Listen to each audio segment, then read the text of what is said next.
Mag-unbox ulit tayo. Bali ito yung mga Iron Man natin. May bago ulit na darating ngayon, Mark 27. Sinide ko na kasi masyadong takaw sa space. Ito yung mga na-unbox natin mula pababa. Ayan, itong side na yan. Ngayon, ito malaki kasi kaya iniwalay ko. Si Igor, Iron Man 3 na movie. Bali metal to, medyo mabigat. Unbox natin si Igor.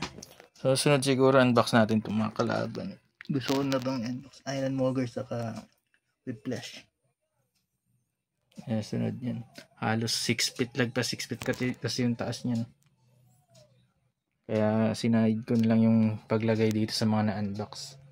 Ngayon, unbox na natin si Igor. Yan. Bali 112 scale siya, hindi siya 110. Tironay ko to kasi maganda review dito kasi metal siya. 75 diecast metal. Bali yung brand niya Comic Cave.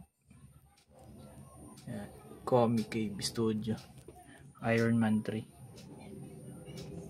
Tatry natin si Igor.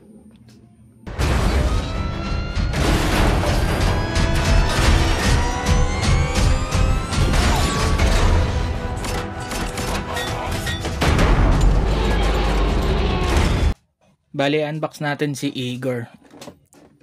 Ayan. Bali, sa lahat ng i-unbox natin, ito yung naiiba na brand. Kasi ano siya Comic Cave na brand. Hindi siya CD Toys. Comic Cave Studio. Marvel Iron Man 3. Bali, mabigat tong unit na to dahil diecast siya. 75% diecast metal. 75% diecast metal. Yan, Igor Mark 38. Igor, ganda ng box niya. Ayan siya. Nabuksan ko na ito nakaraan kasi excited ako Ngayon, buksan lang ulit natin. Bali, Comic Cave na brand. Mark 38. Yan, bali itong mga Comic Cave, nakikita yung loob. Yan, may bukasan siya. Magnetic din siya. Yan, magnetic yung box niya. Bukasan niya sa taas. Mabigat siya. Comic Cave na brand. Ito siya, may manual.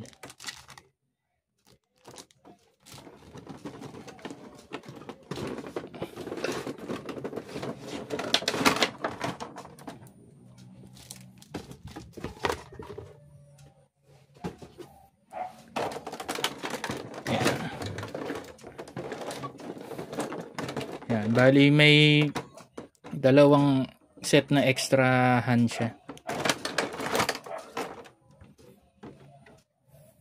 112 scale pala to. Mas maliit siya sa CD Toys 112. Pero may nag-review naman ito, hindi ganun kalaki yung agwat ng scaling nila ng Igor ng CD Toys. Pero susunod tignan natin, pagkumparahin natin pag nakakuha ako ng Igor ng CD Toys. Bali ito yung extrahan niya. Yan, meron yung parang medyo pa close na. Tapos yung isa articulated.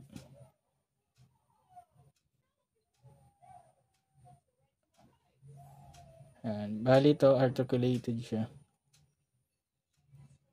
Yan, natutupi yung mga daliri niya. Kasi ito hindi. Medyo pa close ng konti.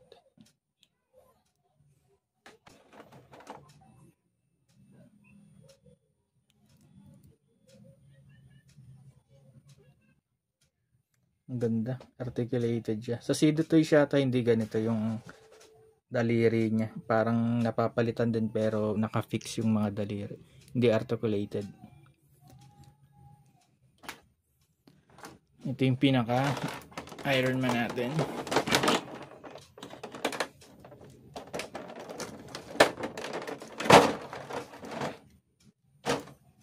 And bali wala namang ibang kasama. May ganito lang.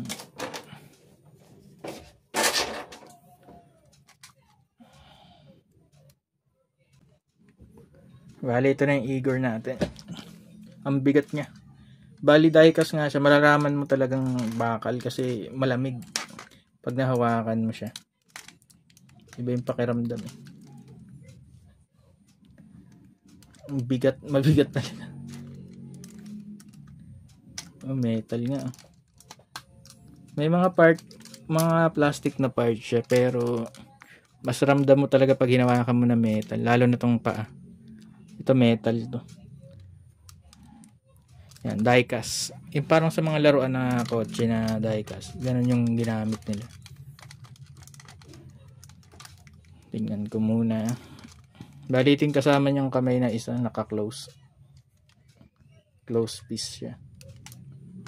Tapos, gagandahan dito, naka-weathering siya.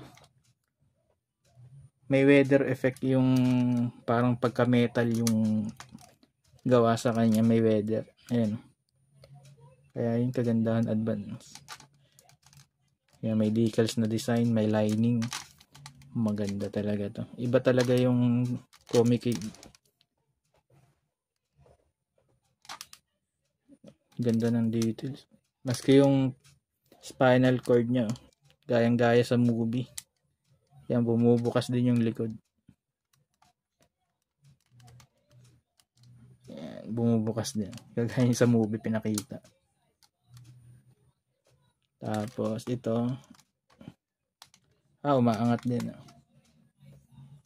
Umaangat din ito. Ito yung pinantukod niya. Parang ano siya, traktora. Laki. Tapos sa kamay niya, ito na-extend siya. Ayan, na-extend. Parang lifter. Pang lifter yata. Ayan. Ganda ng details. Oh. Ayun kagandahan dyan eh. Yung weathering effect niya. Pero limited lang kasi yung articulation ng mga ganitong si Igor kasi masyado siyang bulky. Bulky siya masyado. Yung paa niya,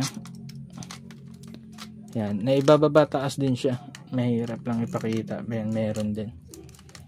Tapos yung paa niya limited lang yung pinaka-adjust. Ayan, medyo hindi siya na-straight. Yung paa niya, ang ganda ang paa niya.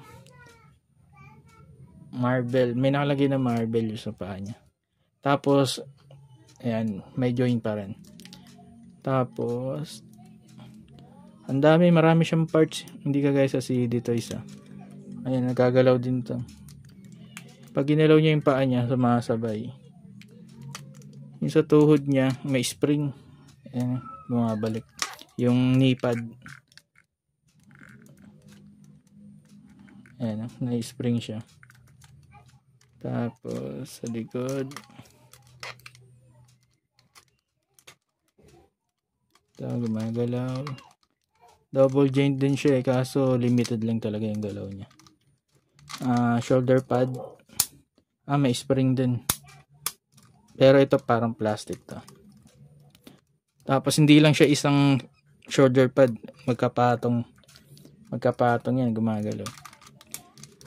Ang ganda. Ang ganda ng joint niya sa loob.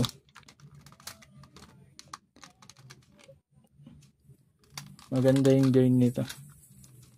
Ayan, makikita mo may ball joint din sa loob na doble. Meron dito sa kilig-kilig niya. Meron din sa bandang dibdib. Gumagalaw. Sa liig niya, ito ay mahirap. Hanggang ganito lang kaya yung gawin.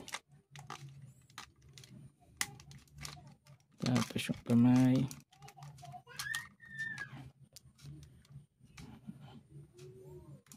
May ilaw siya. Ito yung battery. May lagayan siya ng battery. May ilaw tong unit na to.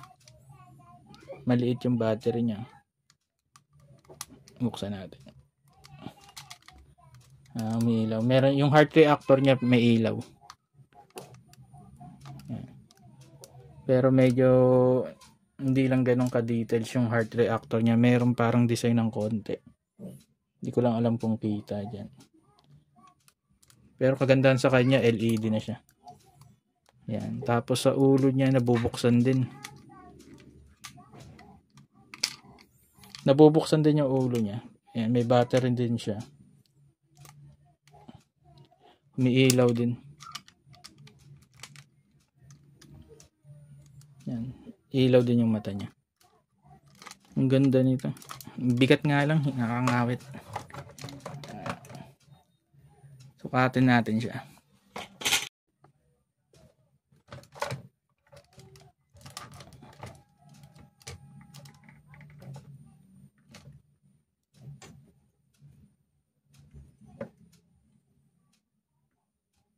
Bali 8.5 inches yung sukat niya. Kasama dito yung sa likod niya. Yan yung pinagbasihan ko. Ay 22 cm. 8.5 inches. Yan. Kuha tayong isang Iron Man. Ito yung Iron Man na isa. Ganyang kataas siya. 112 scale lang to 112 scale. Bali hindi siya 110.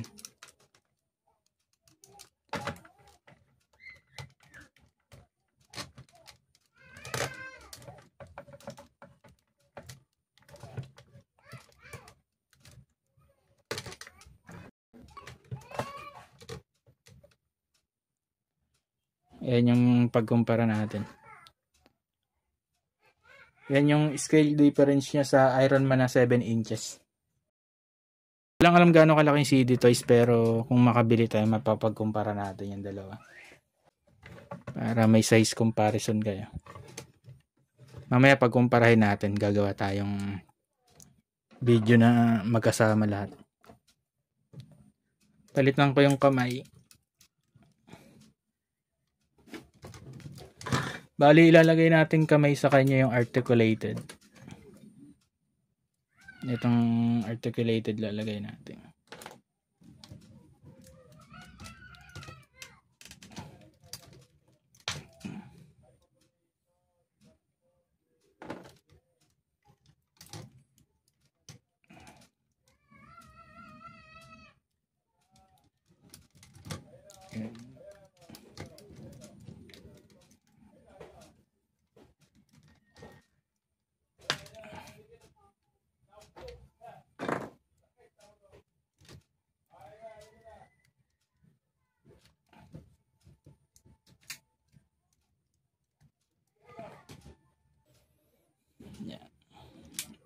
Bari yung nilagay natin yung articulated na kamay niya.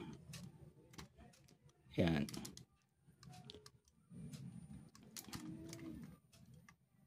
Ganda.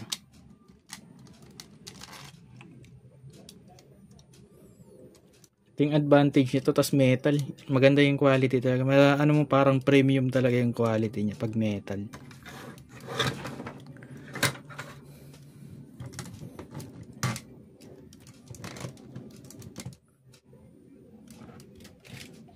Ito yung Hulkbuster. Ito siya.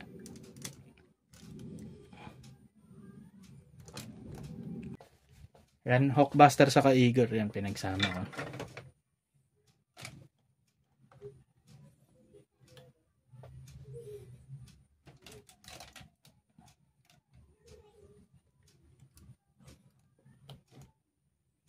Ang ganda.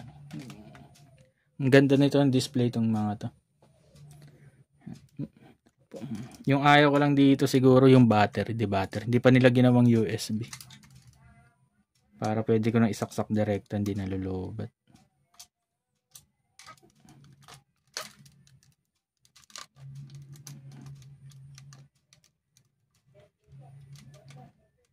Bali yan. Gawin natin montage. Nabubuksan din pala yung dito niya.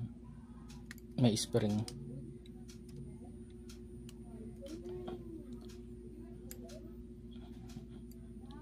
Bubuksan siya sa paa niya. Tapos yung mga spinal cord.